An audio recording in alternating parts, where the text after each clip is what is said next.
Cartas de un escéptico, de Gregory A. Boyd y Edward K. Boyd.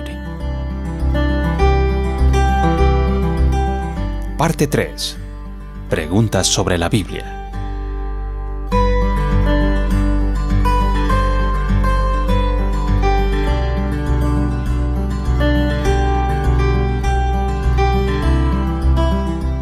Carta 21. ¿Fue la Iglesia Católica la que compiló la Biblia?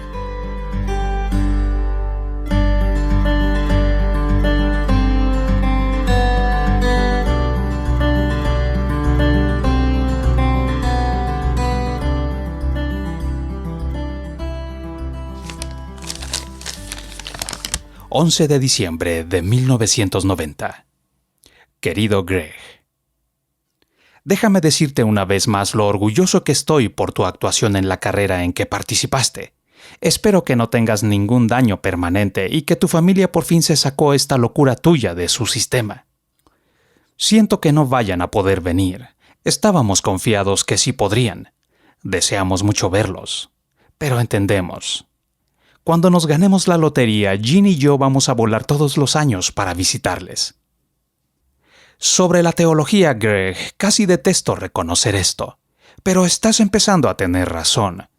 He venido pensando que muchas de las objeciones sobre el cristianismo son el resultado de buscar en dos fuentes erróneas, la Iglesia Católica y esos predicadores de la televisión a los que ocasionalmente veo solo para reírme un poco. Tu explicación sobre la Biblia disipó una buena cantidad de nebulosas que tenía en mi cabeza sobre el libro. Todavía no me queda muy clara la figura de Dios en el Antiguo Testamento, pero estoy más dispuesto a suspender todo juicio sobre eso por la perspectiva que me has dado. Pero me ha surgido otra pregunta mientras leía y releía tu carta. Me han enseñado en mis días de católico que los protestantes estaban equivocados en basar toda su fe en la Biblia, pues fue la Iglesia Católica la que la compiló. ¿No fue la Iglesia Católica la que decidió qué libros incluir y cuáles no? ¿Fue alrededor del siglo V que hicieron este trabajo? El sacerdote que nos enseñó esto quería convencernos de que los protestantes deben a los católicos el que tengan una Biblia. Me pregunto cómo podría ser esto si la Biblia es la palabra de Dios. Es decir, ¿por qué se tomó tanto tiempo en decidir y cómo podría Dios dejar una decisión tan importante en manos de bribones tan egocéntricos? He oído algo por ahí que fue cierto concilio de obispos el que votó sobre cuáles libros eran y cuáles no eran inspirados. No me parece una forma muy digna de establecer la palabra de Dios. ¿Cómo saber si ellos estaban en lo correcto? ¿No se habrán pasado algunos libros malos? ¿No habrán dejado fuera algún libro inspirado? ¿Y no siguen católicos y protestantes peleando por esto? ¿Por qué la Biblia católica tiene más libros que la Biblia protestante? Si ambas dicen ser la palabra de Dios, no entiendo esto. Por eso, aunque tu presentación sobre Cristo y la Biblia haya sido muy convincente, todavía tengo un montón de obstáculos que vencer antes que pueda saltar dentro de tu nave de fe. Con todo mi amor, papá.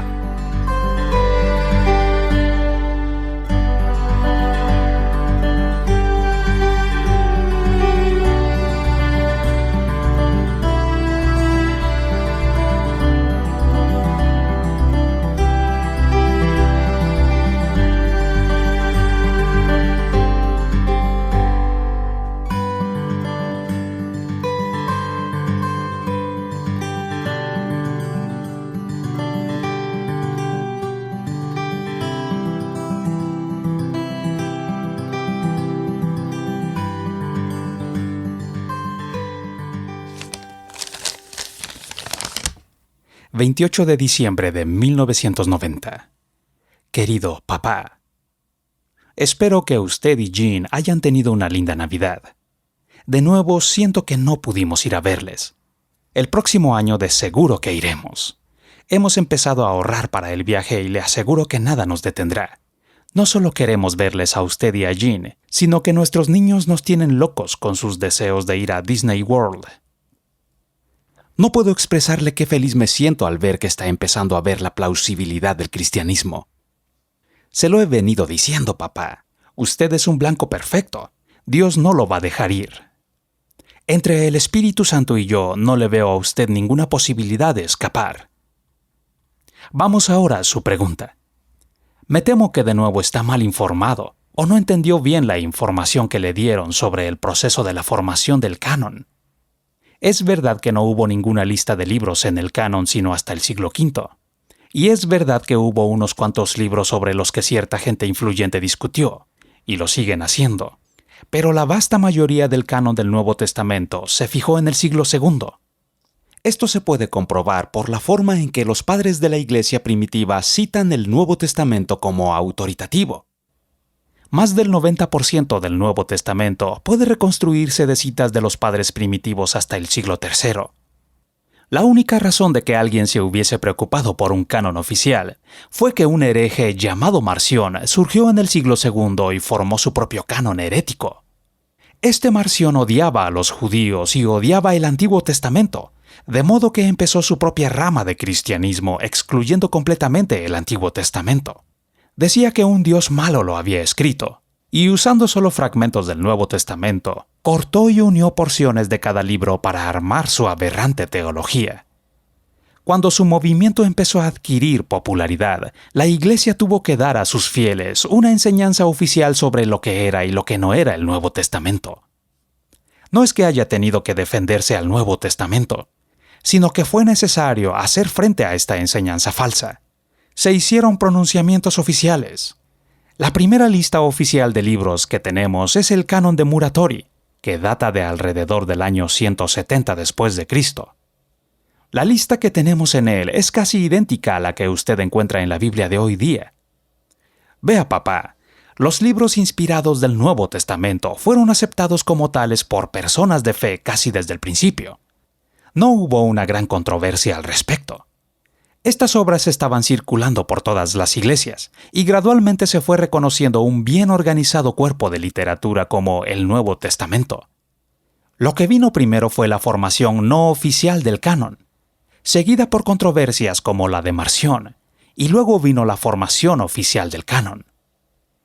Aparte del establecimiento formal de unos pocos libros que algunos consideran cuestionables, el canon oficial no agregó nada a lo que ya se tenía. Ahora, en respuesta a su pregunta de cómo podemos estar seguros de que todos los libros que debían incluirse fueron incluidos y todos los libros que no debían incluirse quedaron excluidos, me temo que no tengo una respuesta concluyente sobre esto. No puedo negar la posibilidad teórica de que algún libro haya sido incluido y no debía habérsele incluido. Lutero sospechaba esto del libro de Santiago. Ni puedo excluir categóricamente la posibilidad de que un libro inspirado haya sido dejado fuera cuando debía habérsele incluido. Pero no dejemos que esto nos quite el sueño. 3 consideraciones me permiten dormir por la noche.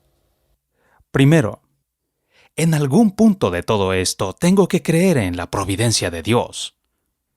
Si Dios se tomó el tiempo y esfuerzo para encarnarse y salvarnos, tengo que creer que también supervisó el proceso general por el cual la información de este evento pasara a nosotros.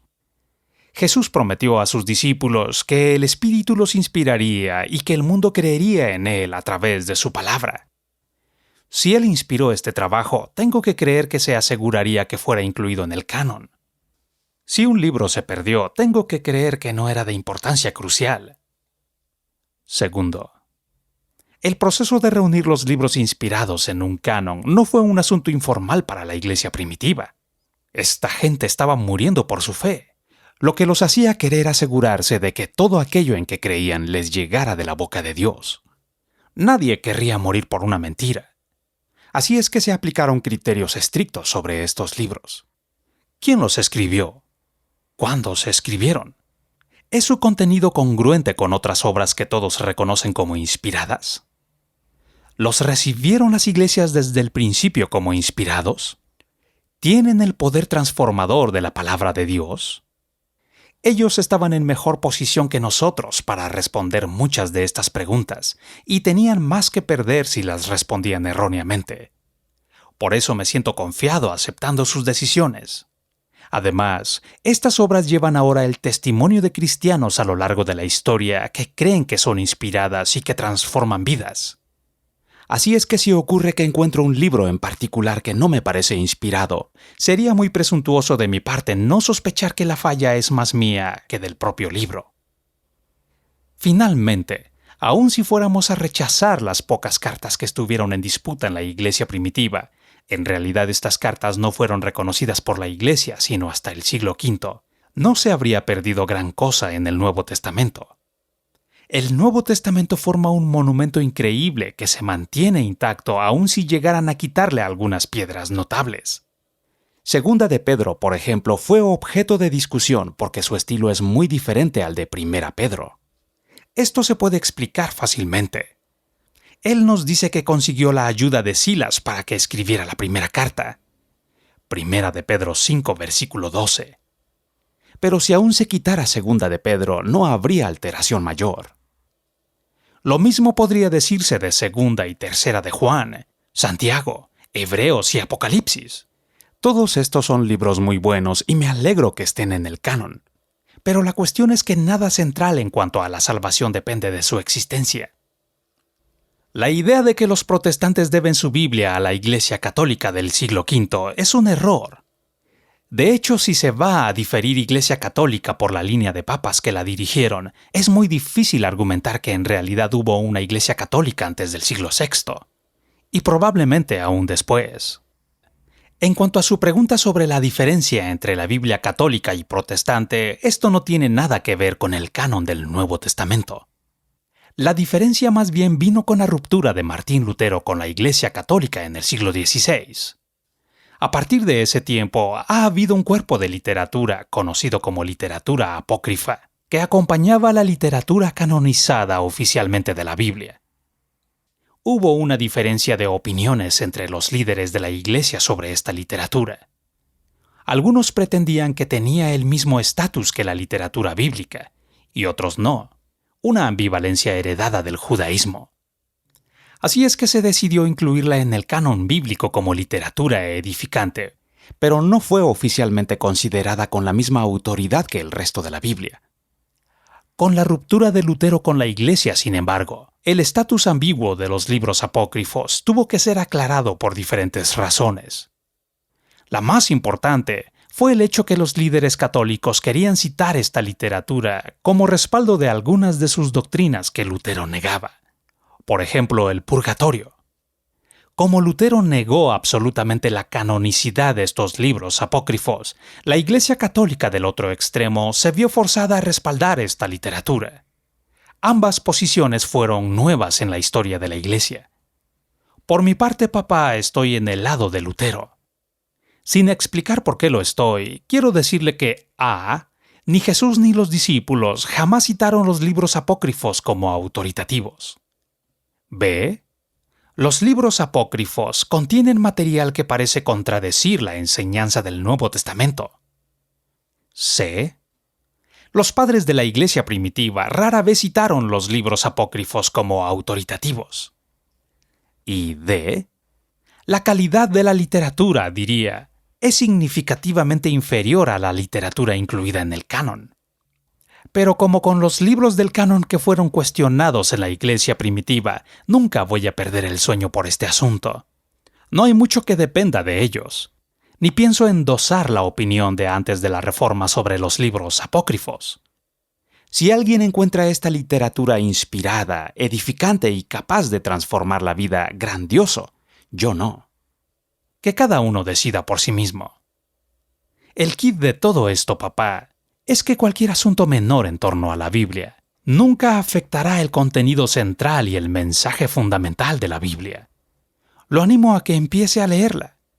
Quizá quiera comenzar con los Evangelios, especialmente el Evangelio de Juan. Olvídese de las objeciones y procure oír lo que la obra le está diciendo. Deje que el Espíritu Santo use el texto para que su corazón escuche lo que tiene que oír. El propósito de toda la Biblia, papá, es conducirlo a usted a una relación amorosa con Jesús. La Biblia cobra vida conforme a la medida en que la persona se encuentre con Cristo a través de ella. Con todo mi amor y esperanza. Greg.